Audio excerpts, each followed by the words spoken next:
Hello student, branch civil engineering semester 6 subject CMAED। हमने बताया था कि यह subject construction management, public works accountant, entrepreneurship development, इसके बारे में हमने पिछले टॉपिक में बात किया था आपसे कि ठेका क्या है, कॉन्ट्रैक्ट क्या है, वर्क्स क्या है, वर्क्स टाइप्स ऑफ वर्क क्या है, टाइप्स ऑफ कॉन्ट्रैक्ट क्या है, ये कॉन्ट्रैक्टर क्या होते हैं, इन सब चीज़ों के बारे में बात किए थे। आज हम जिस टॉपिक पे बात करेंगे वो टॉपिक है टेंडर, कि निविदा क्या होती है, टेंडर क्या होता है। टिप्पणी लिखने के लिए, रिमार्क लिखने के लिए पूछ लेता है आपसे, इम्पॉर्टेंट है। रिमार्क लिखने के लिए आपसे पूछ लेता है कि क्या होता है निविदा, टेंडर क्या होता है। तो टेंडर यदि यह किसी व्यक्ति अथवा पार्टी द्वारा लिखित रूप से पेश किया गया एक प्रस्ताव है जिसमें वह व्यक्ति अथवा पार्टी किसी भी सामान को सप्लाई या निर्माण कार्य की निर्धारित दरों पर या निश्चित अवधि में पूर्ण कराने का इकरार करता है। कहने का मतलब, अगर आपसे पूछा जाए कि निविदा क्या है, टेंडर क्या है, तो यह किसी व्यक्ति द्वारा या अथवा पार्टी द्वारा लिखित रूप से क्या होता है, लिखित रूप से एक प्रस्ताव है कि हम इस काम को करवाने के इच्छुक हैं। उसको एक लिखित रूप में कि व्यक्ति द्वारा अथवा पार्टी द्वारा, चाहे वो कोई चीज़ सप्लाई हो, चाहे निर्माण कार्य की निर्धारित दरों पर पूरा करना हो या निश्चित अवधि में पूरा करने के लिए इकरारनामा करता है। तो आप समझ गए कि टेंडर क्या है। टेंडर किसी व्यक्ति अथवा पार्टी द्वारा लिखित रूप से पेश किया गया एक प्रस्ताव है जिसमें वह व्यक्ति अथवा पार्टी किसी भी सामान सप्लाई व निर्माण कार्य की निर्धारित दरों पर निश्चित अवधि में पूर्ण कराने का इकरार करता है।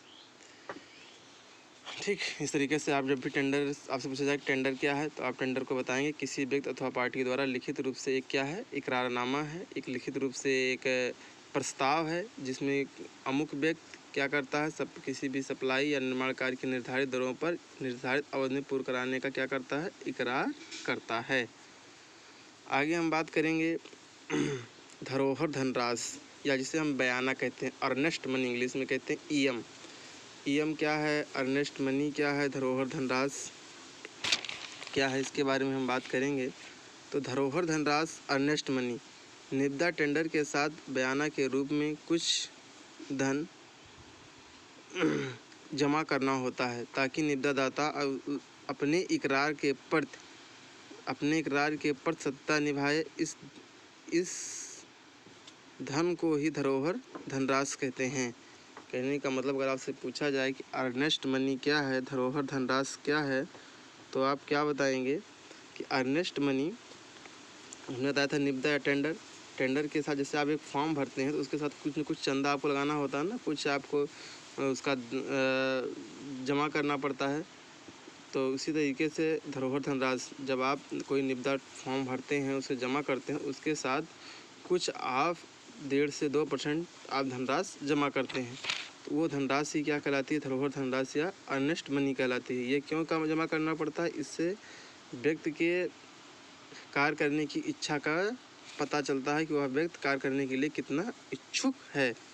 तो धरोहर धनराशि या अर्नेस्ट मनी आप समझ गए होंगे कि निविदा टेंडर के साथ बयाना के रूप में कुछ धन जमा करना होता है ताकि निविदा दाता अपने इकरार के प्रति सत्ता निभाए, और इस धन को ही हम क्या कहते हैं, धरोहर धनराशि कहते हैं। धरोहर धनराशि कार्य की कितना होती है, कार्य के एस्टीमेट के आधार पर निर्धारित की जाती है कि कार्य का एस्टीमेट में कितनी धनराशि हुई है। धरोहर धनराशि कार्य के एस्टीमेट की लागत के आधार पर निर्धारित की जाती है।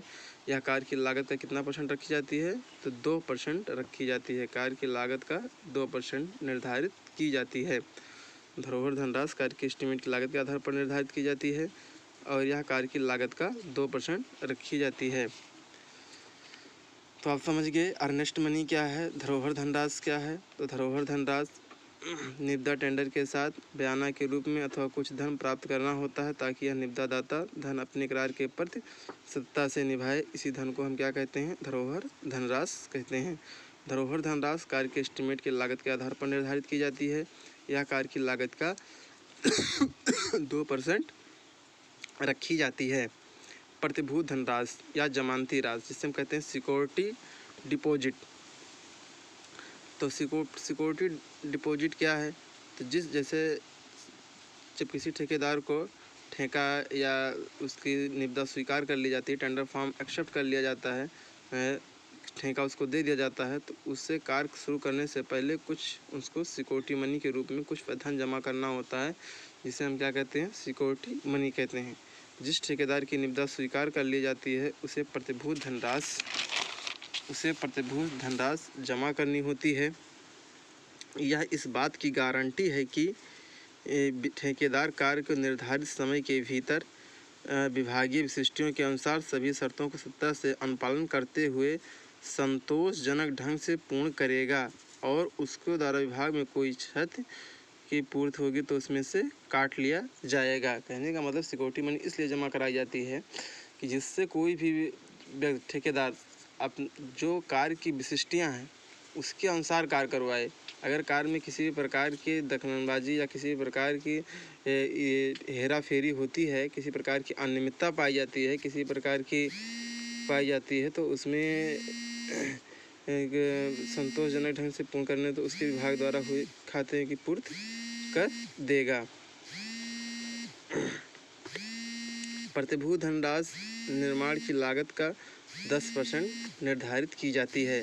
जो प्रतिभूत धनराशि होती है ये किसी मतलब सिक्योरिटी मनी होती है, निर्माण कार्य की लागत का 10% निर्धारित की जाती है।